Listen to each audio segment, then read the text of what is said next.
নমস্কাৰ চাবলৈ আৰম্ভ কৰিছে আছামিজ ট্ৰেণ্ডিং। আজি 15 ফেব্ৰুৱাৰী আজি ৰাতিপুৱাৰ কেইবাটাও গুৰুত্বপূৰ্ণ খবৰ আহি পৰিছে আৰু এনেধৰণৰ খবৰসমূহ নিতৌ চাবলৈ চেনেলটো ছাবস্ক্ৰাইব কৰি ভিডিঅ'টোত এটা লাইক কৰি দিবলৈ ৰাতিপুৱাৰ প্ৰথমটো গুৰুত্বপূৰ্ণ খবৰ এটা ব্ৰেকিং নিউজ। হিমন্ত বিশ্ব শৰ্মাৰ বিৰুদ্ধে আদালতত গোচৰ দিব সাংসদ গৌৰৱ গগৈয়ে। পত্নীৰ বিৰুদ্ধে চলা অপপ্ৰচাৰক লৈ মুখ খুলিছে যোৰহাটৰ সাংসদ গৌৰৱ গগৈয়ে। বিজেপিয়ে চলোৱা অপপ্ৰচাৰৰ বিৰুদ্ধে আদালতৰ দ্বাৰস্থ হ'ব সাংসদ গৌৰৱ গগৈ। হুংকাৰ প্ৰদান পত্নী এলিজাবেথ কলবাৰ্ণৰ বিৰুদ্ধে উত্থাপিত অভিযোগ ভিত্তিহীন বুলি প্ৰতিক্ৰিয়া প্ৰকাশ গৌৰৱৰ। শুক্ৰবাৰে বিজেপিৰ বিৰুদ্ধে সামাজিক মাধ্যমত আদালতৰ দ্বাৰস্থ হোৱাৰ হ'ব বুলি ঘোষণা গৌৰৱৰ। গৌৰৱ গগৈৰ পত্নীৰ বিৰুদ্ধে যিসমূহ অভিযোগ উত্থাপন কৰা হৈছিল সেইসমূহ অভিযোগক লৈ আদালতৰ কাষ চাপিব সাংসদ গৌৰৱ গগৈয়ে। হিমন্ত বিশ্ব শৰ্মাৰ বিৰুদ্ধে গোচৰ ৰুজু কৰাৰ হুংকাৰ প্ৰদান কৰিছে কংগ্ৰেছ সাংসদ গৌৰৱ গগৈয়ে। ছ'চিয়েল মিডিয়াৰ যোগে হিমন্ত বিশ্ব শৰ্মাক সকিয়নি অভিযোগ অনুসৰি গৌৰৱৰ পত্নীয়ে কাম কৰা NGOক লৈও প্ৰতিক্ৰিয়া প্ৰকাশ সাংসদ গৌৰৱ গগৈৰ। আৰু আনপিনে পুনৰবাৰ মুখ্যমন্ত্ৰী হিমন্ত বিশ্ব শৰ্মাই সাংসদ গৌৰৱ গগৈক লৈ কৰিছে কেইবাটাও ডাঙৰ মন্তব্য। গৌৰৱ গগৈ সন্দৰ্ভত মুখ্যমন্ত্ৰী হিমন্ত বিশ্ব শৰ্মাৰ প্ৰশ্ন, গৌৰৱ গগৈৰ পত্নীয়ে পাকিস্তানত কাম কৰাটো সঁচা নে মিছা? গৌৰৱ গগৈৰ পত্নীয়ে ভাৰতীয় নাগৰিকত্ব লৈছে নে নাই লোৱা? এই সমগ্ৰ ঘটনাৰ সময়ত গৌৰৱ গগৈয়ে পাকিস্তান ভ্ৰমণ কৰিছিল নেকি? গৌৰৱ গগৈয়ে পাকিস্তানৰ ৰাজদূতক সাক্ষাৎ কৰাটো বৈদেশিক পৰিক্ৰমা বিভাগৰ অনুমতি আছিল নেকি? পাকিস্তান ৰাজদূতক সাক্ষাৎ কৰি সেই কথা বৈদেশিক মন্ত্ৰীক জনাইছিল নে? ডেকা ল'ৰা ছোৱালীসমূহক কিয় গৌৰৱ গগৈয়ে লৈ গৈছিল পাকিস্তানৰ দূতাবাসলৈ? পাকিস্তানৰ দূতাবাসলৈ লৈ যোৱা ল'ৰা ছোৱালীসমূহৰ নাম কি? পাকিস্তানত লৈ যোৱা ল'ৰা ছোৱালীসমূহে বৰ্তমান কি কৰি আছে? ISI আৰু RAW এটা ঘৰত থাকিব নোৱাৰে।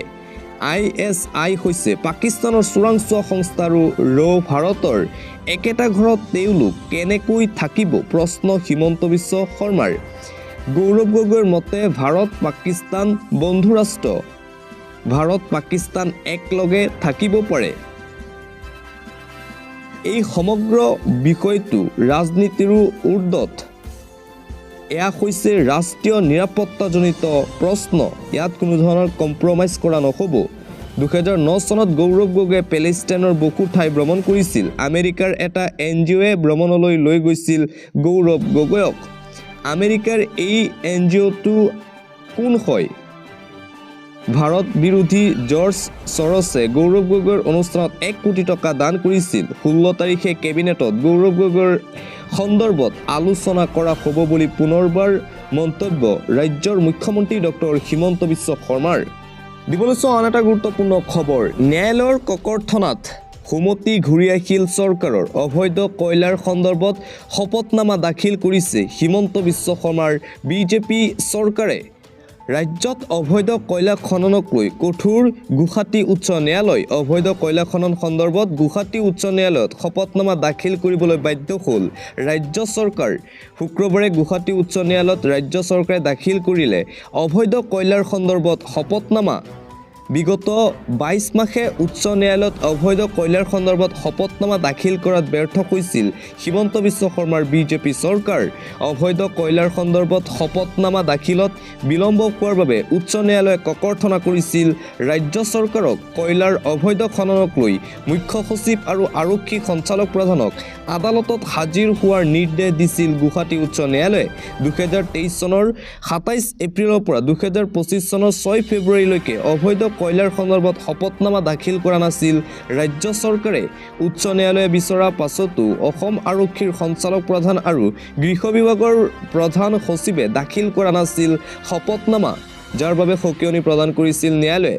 14 ফেব্ৰুৱাৰীত গুৱাহাটী উচ্চ ন্যায়ালয়ত সুশৰীৰে হাজিৰ হোৱাৰ নিৰ্দেশ দিছিল অসম আৰক্ষী সঞ্চালক প্ৰধান আৰু গৃহ বিভাগৰ প্ৰধান সচিবক আৰু অৱশেষত শপতনামা দাখিল কৰিবলৈ বাধ্য হ'ল অবৈধ কয়লা খননক লৈ।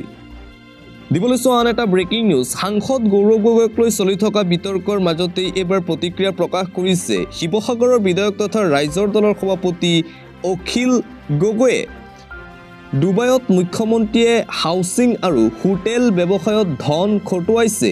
মুখ্যমন্ত্ৰীয়ে অসমৰ টকাৰে ডুবাইত হোটেল ক্ৰয় কৰিছে নেকি? প্ৰশ্ন অখিলৰ। গৌৰৱ গগৈৰ পত্নী প্ৰসংগৰ চৰ্চাৰ সময়ত মুখ্যমন্ত্ৰীৰ বিৰুদ্ধে গুৰুতৰ অভিযোগ।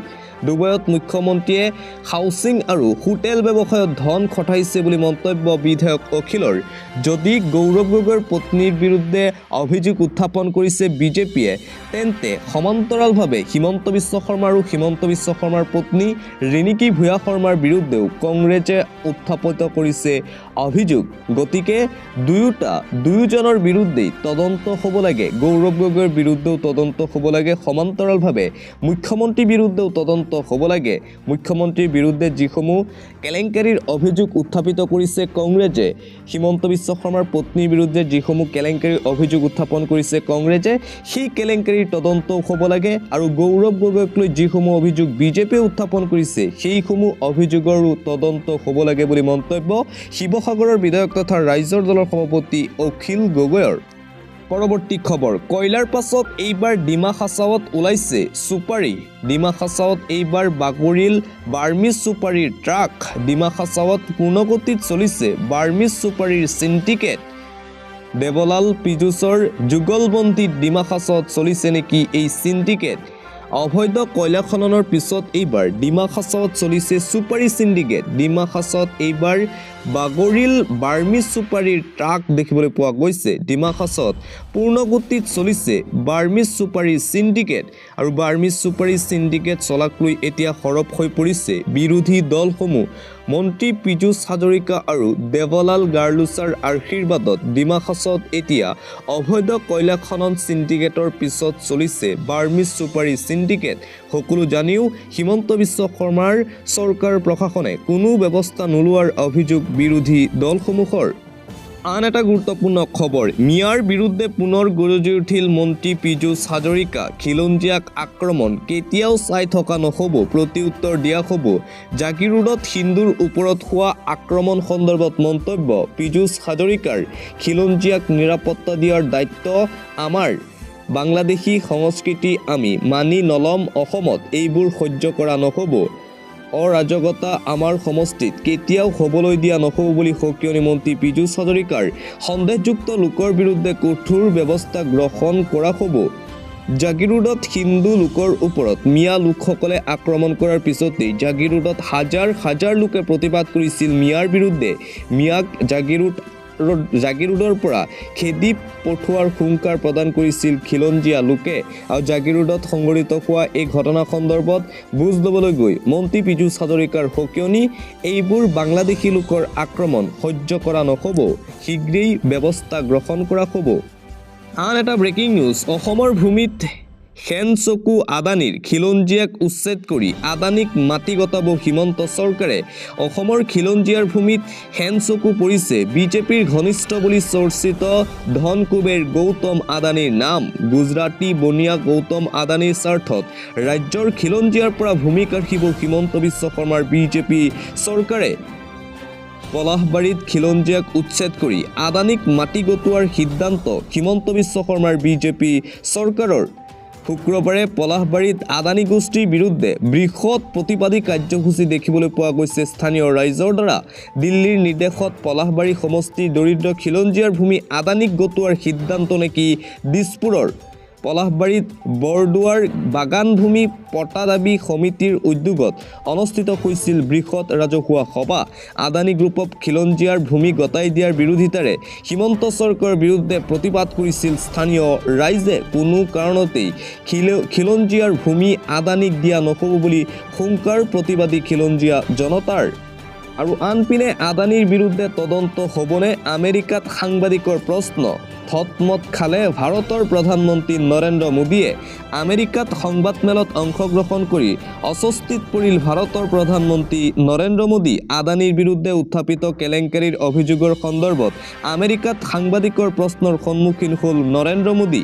সাংবাদিকৰ প্ৰশ্নত থৰক বৰক হ'ল ভাৰতৰ প্ৰধানমন্ত্ৰী নৰেন্দ্ৰ মোদী আদানীৰ বিৰুদ্ধে উত্থাপিত অভিযোগ সন্দৰ্ভত ৰাষ্ট্ৰপতি ট্ৰাম্পৰ সৈতে আলোচনা কৰিছে নে নাই বুলি সাংবাদিকে প্ৰশ্ন কৰিছিল। সাংবাদিকৰ প্ৰশ্নৰ পোনপটীয়াকৈ উত্তৰ দিয়াৰ সলনি আওপকীয়াকৈ উত্তৰ দিলে ভাৰতৰ প্ৰধানমন্ত্ৰী নৰেন্দ্ৰ মোদীয়ে আমেৰিকাত আদানীৰ বিৰুদ্ধে গ্ৰেপ্তাৰী পৰোৱানা জাৰি কৰা বিষয়টো ব্যক্তিগত বিষয় বুলি দাবী কৰিলে প্ৰধানমন্ত্ৰী মোদীয়ে দুখন ৰাষ্ট্ৰৰ প্ৰধানৰ মাজত এনেধৰণৰ ব্যক্তিগত কথা বতৰা আলোচনা নকৰে বুলি সাংবাদিকক উত্তৰ দিলে মোদীয়ে। আদানীৰ বিৰুদ্ধে উত্থাপিত কেলেংকাৰীৰ প্ৰসংগত আমেৰিকাত প্ৰধানমন্ত্ৰী মোদীয়ে সাংবাদিকৰ প্ৰশ্নৰ সন্মুখীন হোৱা বিষয়টো ভাৰতত চলিছে এতিয়া তীব্ৰ চৰ্চা। এটা পলিটিকেল ব্ৰেকিং নিউজ, শীঘ্ৰেই সলনি হ'ব পাৰে অসম প্ৰদেশ কংগ্ৰেছৰ সভাপতি। নতুন সভাপতি হিচাপে চৰ্চাত আছে যোৰহাটৰ সাংসদ গৌৰৱ গগৈৰ নাম। একেলগে সলনি হ'ব 5 ৰাজ্যৰ প্ৰদেশ কংগ্ৰেছৰ সভাপতি। তালিকাত অসম, হিমাচল প্ৰদেশ, তামিলনাডু, হাৰিয়ানা, মহাৰাষ্ট্ৰ। ইতিমধ্যেই বৃহস্পতিবাৰে সলনি হ'ল মহাৰাষ্ট্ৰৰ প্ৰদেশ কংগ্ৰেছৰ সভাপতি। 2 এদিনৰ ভিতৰতে সলনি হ'ব হাৰিয়ানাৰ প্ৰদেশ কংগ্ৰেছৰ সভাপতি। হয়তো ফেব্ৰুৱাৰী মাহৰ ভিতৰতে সলনি হ'ব পাৰে APCCৰ সভাপতি। শীঘ্ৰেই সলনি হ'ব পাৰে অসম প্ৰদেশ কংগ্ৰেছৰ সভাপতিৰ আৰু সভাপতিৰ দৌৰত আছে গৌৰৱ গগৈ। দিবলৈ আন্তঃৰাষ্ট্ৰীয় পৰ্যায়ৰ এটা গুৰুত্বপূৰ্ণ খবৰ। ট্ৰাম্প মোদীৰ ডাঙৰ সিদ্ধান্ত, চিন্তিত চিৰবৈৰী পাকিস্তান আৰু চীন ৰাষ্ট্ৰ। বিশ্বক স্তম্ভিত কৰি ভাৰত আৰু মাৰ্কিন যুক্তৰাষ্ট্ৰৰ কেইবাটাও ডাঙৰ সিদ্ধান্ত। ডনাল্ড ট্ৰাম্প আৰু নৰেন্দ্ৰ মোদীৰ বৈঠকক লৈ চিন্তিত চিৰবৈৰী পাকিস্তান, চীন।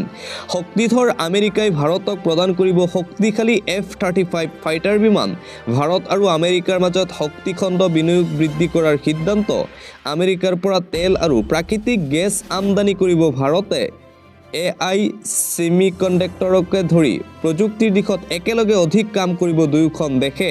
তাৰ পিছতে এতিয়া শংকাত দেখিবলৈ পোৱা গৈছে পাকিস্তান আৰু চীনক। ভাৰতৰ উদ্যোগ ক্ৰীড়া ক্ষেত্ৰত বিশেষভাৱে সহায় কৰিব আমেৰিকা যুক্তৰাষ্ট্ৰই। ভাৰতৰ সীমা সমস্যা সন্দৰ্ভত কাম কৰিব ডনাল্ড ট্ৰাম্পে। বিশ্বক স্তম্ভিত কৰি ভাৰত মাৰ্কিন যুক্তৰাষ্ট্ৰৰ কেইবাটাও ডাঙৰ সিদ্ধান্ত। আন এটা গুৰুত্বপূৰ্ণ খবৰ, বিজেপিক পোনপটীয়া চেলেঞ্জ কিং মেকাৰ নীতিশ কুমাৰৰ। বিজেপিক পোনপটীয়া চেলেঞ্জ নীতিশ কুমাৰৰ। বিহাৰ দখল কৰি দেখুৱাওক ভাৰতীয় জনতা পাৰ্টীয়ে চেলেঞ্জ নীতিশৰ। দিল্লীৰ দখলৰ পিছতেই বিহাৰ দখল কৰিবলৈ ষড়যন্ত্ৰ ৰচিছে বিজেপিয়ে। বিহাৰৰ নিৰ্বাচনক লৈ NDAৰ সৈতে সম্পৰ্ক ছেট কৰিব পাৰে নীতিশ কুমাৰে। বিহাৰৰ প্ৰতিটো সমষ্টিতে প্ৰাৰ্থী প্ৰক্ষেপ কৰিব বিজেপিয়ে। নীতিশ কুমাৰক লেং মাৰি বিহাৰ গেৰুৱা কৰিবলৈ ৰণনীতি তৈয়াৰ কৰিছে ভাৰতীয় জনতা পাৰ্টীয়ে। কিংমেকাৰ নীতিশ কুমাৰক বিশ্বাস নকৰে বিজেপিয়ে। বিহাৰত এখন বেনাৰক লৈ আৰম্ভ হৈছে তীব্ৰ বিতৰ্ক। এখন বেনাৰে ভাঙোন আনিব পাৰে NDA আৰু নীতিশ কুমাৰৰ সম্পৰ্কত। কিংমেকাৰক বিশ্বাসত লোৱা নাই ভাৰতীয় জনতা পাৰ্টীয়ে। চলিত বৰ্ষৰ অক্টোবৰত অনুষ্ঠিত হ'ব বিহাৰৰ বিধানসভা নিৰ্বাচন। 24 ফেব্ৰুৱাৰীত দেশৰ প্ৰধানমন্ত্ৰীয়ে কৰিব বিহাৰ ভ্ৰমণ। প্ৰধানমন্ত্ৰীৰ ভ্ৰমণৰ বাবে বিহাৰত NDA চলাইছে বিশাল প্ৰস্তুতি। সভাৰ মঞ্চত লগোৱা এখন বেনাৰ দেখি ক্ষুব্ধ হৈ পৰে JDU কৰ্মী। বেনাৰত ডাঙৰকৈ লগোৱা আছে প্ৰধানমন্ত্ৰী নৰেন্দ্ৰ মোদীৰ ফটো। নীতিশ কুমাৰৰ ফটোৰ কাষত আছে বিহাৰৰ বিজেপিৰ সভাপতি দিলীপ জয়ছোৱালৰ ফটো। নীতিশ কুমাৰৰ মুখ্যমন্ত্ৰী হোৱাৰ উপৰিও দলৰ ৰাষ্ট্ৰীয় সভাপতি।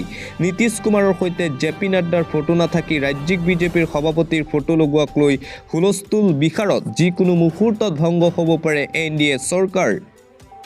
আন এটা গুৰুত্বপূৰ্ণ খবৰ, এইবাৰ কমলপুৰ সমষ্টি বিজেপিৰ পৰা ঘূৰাই বিচাৰিলে অসম গণ পৰিষদৰ নেতাই।